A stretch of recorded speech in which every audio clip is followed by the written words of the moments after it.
And welcome to Lecture 3, Multidimensional Forecasting.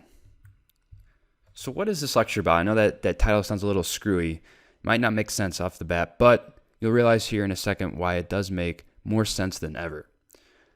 First off, trading direction, just identifying a simple direction is just not enough in this game. So we always hear, are you bullish or you're bearish?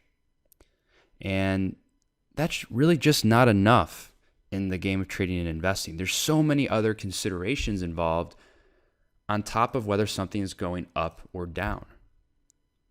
We have time frame. How long will it take to go up or down? We have magnitude. Is it going to go up a lot, or is it going to go down a lot, or just a little bit? We have volatility. Is it going to be smooth sailing, or is it going to be extremely rocky and volatile with lots of ups and downs? What's the risk reward on the play, right?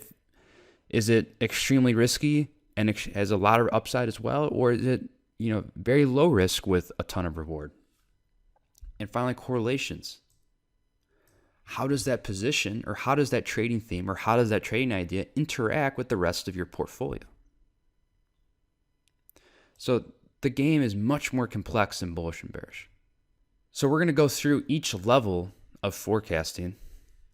And there's 5 levels, and we're going to start with level 1, and you're going to see how each level gets more and more in depth and qualifies it with more specificity each time we dig lower and lower. So level 1, this is the thing that we hear on TV all the time. Bloomberg, CNBC, they're coming up and say, what are you thinking about GoPro this quarter? And I'm a bull. And then the other guy next to him says, no, I'm a bear because XYZ. And this is the classic stock analyst rating that comes out of the big investment banks. It's the most basic forecast, and it's also the least valuable, but it's like candy. It's what people want to hear. Hey, you bullish or you bearish? It makes for a good TV bite, a good sound bite, but it doesn't really help us that much. So back in the day, when I first started out, I would succumb to these level 1 forecasts. And if someone were to come up to me and say, gold's going up, I would actually get excited about it. I would go out and figure, okay, do I need to buy GLD? Do I need to go and buy the gold futures? What do I need to do to capitalize on it? This is some type of source or newsletter or TV show where this pundit that sounded smart is saying gold's going up, and that meant that I needed to go buy.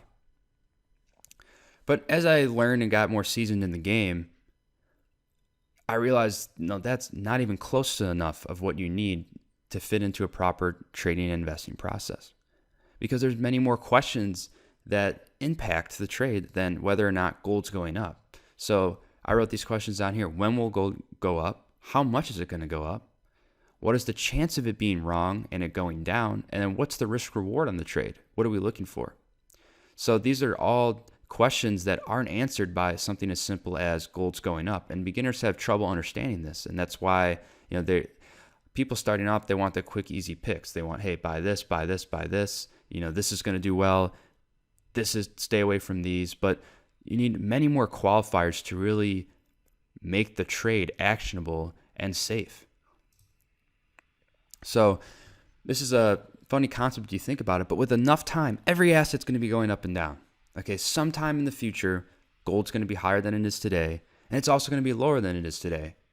So it's very likely that gold trading at 2,000 or gold trading at 3,000, that given enough time, that's going to occur. But that doesn't really help us. And to another point here, gold can actually be bearish in a short term, but bullish in the long term. So assets can have different directional biases depending on the time frame. So that's why it's so important to qualify it with many more levels. Just saying, hey, something's bullish or bearish doesn't really help us. So take this chart of gold here. We can see that it's trading at 1267 in this chart. And now if someone told me if it was bullish, how does that help me? Right? If we were to extend this chart out to 2024, like I have here, gold could potentially look like this. Right? And then it spikes up and spikes back down. So eventually along this continuum, gold went up, but it also went down. So unless you qualify it with a time frame, if someone just say, hey, gold's bullish, it's going to hit 1500, well, that's great there. But what if you don't take your profits there and it falls and then it hits it again? So given enough time, gold will hit 1500. We just don't know what it will look like. And do we even care if gold will hit 1500 if it were to take, say, multiple years? So what if something happened like this where gold, downtrended and hit 800 and then went up to 1500? Well, yes, the bullish forecast was correct with enough time, but it took many, many years for it to play out. So in 2016, you were still underwater in 2020, and you didn't even get to your target until 2024. Do we really care? Would you really care if gold actually hit your target with that amount of time? Now, a level 2 forecast, it adds in this time frame. And so this is an extremely important qualifier. So this is an example of a level 2 forecast would be gold will trade higher within the next 6 months. So this is a lot better, and it definitely helps us, but it's still missing a lot of information. Level 3, it adds in probability on top of time frame. So an example of a level 3 forecast would be something like there's a 60% chance that gold trades higher within 6 months' time. So that's useful as a signal for us, but it still says really nothing about risk. What's our downside? It says, hey, gold's going to be higher. It's at a 60% chance that it's going to be higher, and it's going to happen within the next 6 months. Okay, now that's something actionable, but it still isn't quite there for at least defining a trade in the way that we like to define it. So 4 is what we would consider a tradable forecast. And we get to a level 4 at MacroOps by using price action and technicals. And an example of a level 4 forecast would be there's a 50% chance that gold will trade at $1,400 an ounce without ever dropping below $1,000 an ounce in the next 6 months. So that's a tradable forecast, right? We got targets, risk points, direction, time frame, probability of the move. That's really all we need to actually make a trade. So now if you look at this chart of gold, right, I put in some fake stops and targets here, but if we were to purchase gold here and said, hey, we expect this to hit our target of 1440 before it hits 1167 in the next month or so, well, then we have a tradable forecast because we could get into this trade, and if it trades down, we know what our risk is. If it trades up, we know exactly what our target is. And if it just goes sideways and doesn't hit any of these, and that 6 months time elapses, we can cut the trade. And so the forecast is defined. We're not in purgatory of staying in this trade forever because we never qualified it with a time frame or bracket. So if we don't have any of these brackets or we don't have a time frame, we just stay in this trade, and gold can do this, right? And we could just be in this trade forever in perpetuity. So having that specific and that deep level of forecasting helps you set up that trade correctly.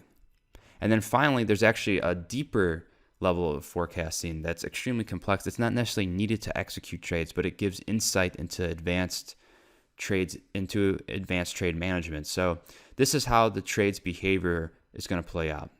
And level 5 adds in an estimate of the path forward to the target or stop. So, are we expecting to travel in a straight line to the target, or are we going to have a bunch of deep retraces? So are we going to have, is the stock just going to take off and run straight to, our target, or is it going to look like this and we're expecting that?